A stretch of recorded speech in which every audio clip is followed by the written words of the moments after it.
इन a Zifi का हिंदी एक पल में, चुटकी में, पल भर में, पलक झपकते ही। महाभारत देखे ना आप लोग? महाभारत में कोई व्यक्ति बोला था कि पलक झपकते ही मैं महाभारत खत्म कर दूंगा। कौन बोले थे? बर्बरी। बर्बरी क्या बोले थे? कि पलक झपकते ही मैं महाभारत खत्म कर दूंगा। तो इसका टेस्ट जो है कृष्ण भगवान लिए हुए हैं और उनको जो है युद्ध में जो है आने ही नहीं दिए, युद्ध में आने ही नहीं दिए। यानी कि कृष्ण भगवान भी छल किए उनके साथ। किनके साथ? बर्बरी के साथ। ठीक है बाबू?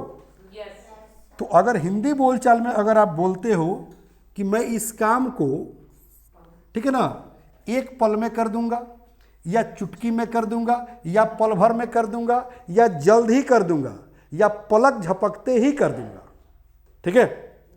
तो कैसे बोलेंगे? आई will do this work, I will do this work. समझो पहले, आई विल डू दिस वर्क, मैं इस काम को कर दूंगा, और पलक झपकते हैं या एक पल में, तो जोड़ दीजिए इन अ जिफी। तो क्या कर देंगे बाबू? इन अ जिफी। सेंटेंस तैयार हो गया। मैं पल भर में तुम्हें मार दूंगा, मैं पल भर में तुम्हें बर्बाद कर दूंगा, मैं पल भर में पैसे का व्यवस्था कर दूंगा, मैं पल भर में भारत का नक्शा बदल दूंगा। तो मैं पल भर में भारत का नक्शा बदल दूंगा, तो I will change the figure of the nation in a jiffy. मैं पल भर में पैसा की व्यवस्था कर दूंगा, तो I will arrange the money, I will arrange the money in a jiffy. हाँ, मैं पल भर में सिचुएशन बदल दूंगा, यानी कि हालात बदल दूंगा। मैं पल भर में हालात बदल दूंगा, तो कहेंगे I will change the situation. लिख दूं? क्या कहेंगे बाबू? आई विल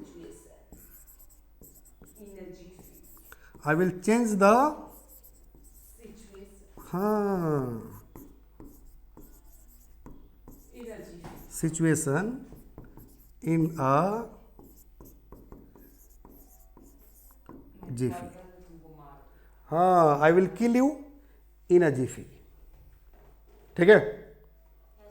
तो ये कारण है कि I will change the situation in a jiffy. मैं पल भर में हालात बदल दूंगा, मैं पल भर में हालात बदल दूंगा। देखिएगा, शादी के पहले आपके पूरे फैमिली का हालात बहुत अच्छा रहता है, लेकिन एक महिला आती है और पल भर में, कुछ ही दिनों में पूरे परिवार की नक्शा बदल देती है। सही गलत? अगर अच्छी आ गई तो घर को ही स्वर्ग बना देगी, घर को ही स्वर्ग बना देगी। अगर गलत आ गई तो पूरे परिवार को नहस तहस करके रख देगी। सही ना? बोलो। तो इस तरह का सेंटेंस डेली लाइफ में तो यूज होता है। मैं पल भर में वहां पहुंच जाऊंगा, तो I will reach there in a jiffy. ठीक है?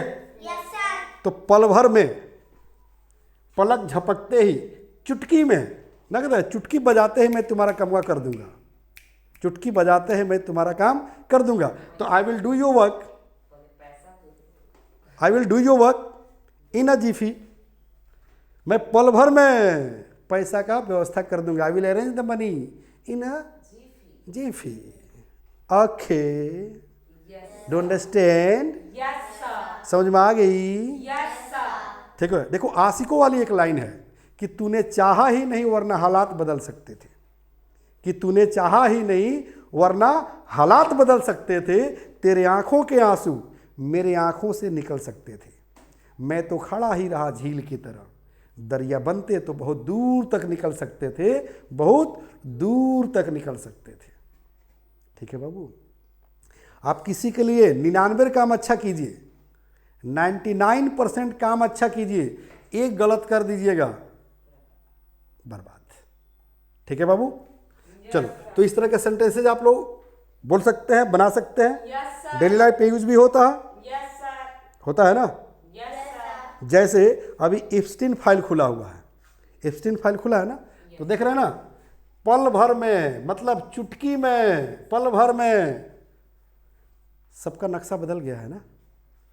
जो अपने आप को जो है दुनिया का महान बनता था, चाहे वो साइंटिस्ट हो, नेता हो, बिजनेसमैन हो, सबका ये फाइल जो है धजिया उड़ा दिया कि नहीं? पल भर में जो है सबका धजिया उड़ा दिया। तो ऐसा ही सिचुएशन में हम यूज करते हैं in a jiffy. Any doubt?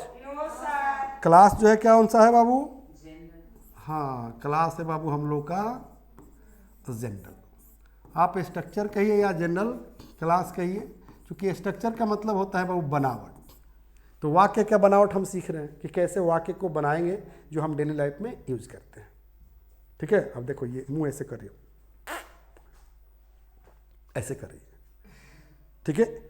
ये उसको चिढ़ा रही है, क्या कर रही है? चिढ़ा रही है, ठीक है ना। पिटाएगी क्यों? वर्ड जान ले, पिटना पिटाना क्यों? देखो इसको मुंह, माउथ कहते हैं। क्या बोलते हैं? माउथ। तो माउथ मतलब सिर्फ मुंह नहीं, माउथ मतलब होता है मुंह चिढ़ाना। माउथ मतलब मुंह चिढ़ाना। जैसे please don't mouth me, please don't mouth me मतलब मेहरबानी करके मुझे मुंह मत चिढ़ाओ, ठीक है। उसी तरह से जैसे मिल्क मतलब क्या समझते हैं? मिल्क मतलब दूध, और इसी मिल्क का मतलब होता है दूध निकालना या दूहना। जैसे गाय को दूहते हैं ना, ऐसे गाय को दूहते हैं ना, तो उसकी अंग्रेजी होती है मिल्क। मैं गाय दूह रहा हूँ, तो आई एम मिल्किंग द काऊ। वह गाय दूह रहा है, ही इज मिल्किंग द काऊ। तो गाय दूहना का अंग्रेजी क्या हो गया? मिल्क। बाबू शब्दों के साथ खेलना सीखिए, ठीक है। जैसे मैन का मतलब आप क्या समझते हैं? आदमी। और इसी मैन का मतलब होता है नौकर। इसी मैन का मतलब होता है हस्बैंड, यानी कि शौहर। इसी मैन का मतलब होता है शेर, बहादुर। इसी का मतलब होता है काबिल, कामयाब, होता है ना। ये तो क्लास हम दे चुके हैं, एकदम स्पेशल क्लास दिए हुए थे इस पर, मैन पर दिए थे ना। तो अगर किसी का क्लास मिस कर गया हो, छूट गया हो, तो सर्च मारेगा, उसको मिल जाएगा, राइट। यहीं पर हम क्लास को करेंगे बाबू, दी एंड, ठीक है। परमानेंट अगर जुड़ जाना है, अगर आपको क्लास अच्छा लग रहा है, परमानेंट जुड़ जाना है, तो करना क्या है? यूट्यूब पर जाना है। कहाँ जाना है बाबू? यूट्यूब पर जाना है या मेरे एप्लीकेशन पर जाना है। प्ले स्टोर पर जाइए, डाउनलोड कर लीजिए, यूट्यूब पर आकर सर्च कर लीजिए। किस चीज़ को? बता दे रहा हूँ, डोंट वरी। सर्च कर लेना है English plus by Sanjeev Shivani को। और सिर्फ कोर्स नहीं करना है, देखो आ भी गया, बड़ी फास्ट चल रहा है ना बेटा। चलो, तो यूट्यूब पर जाना है, सब्सक्राइब कर लेना है English plus by Sanjeev Shivani को। आपको कोर्स मिल जाएगा फैमिली पैक इंग्लिश सीखे, ठीक है। लाइक करना है, शेयर करना है, कमेंट जरूर करना है कि आप कहाँ से मुझे देख रहे हैं और क्या आपकी दिक्कत है। अगर कोई परेशानी हो, क्या बेटा, अगर कोई परेशानी हो तो कमेंट में ही बताना है या कॉल कर लेना है। नंबर दे रहा हूँ, दे दूँ नंबर? चलो, नंबर लिख लेना है 9852435774। This is my personal contact number, ठीक है। कोई दिक्कत? अगर आप प्ले स्टोर से मेरे एप्लीकेशन पर आ जाते हो तो फैमिली पैक कोर्स तो मिलेगा ही, उसके साथ साथ this is a kit of 5 books, यानी कि 5 किताबों के ई बुक भी आपको एप्लीकेशन पर मिल जाएगा। अगर हार्ड कॉपी चाहिए तो इस नंबर पर कॉल करके मंगा लीजिए। यहाँ भी नंबर दिया गया है, फैमिली पैक इंग्लिश सीखे, यानी कि किताब भी फैमिली पैक, कोर्स भी फैमिली पैक, और लिंक में भी नंबर दिया गया है, वहाँ से ऑर्डर करके मंगा लीजिए। Okay, any doubt? So let's over the class. Okay. Jai Hind.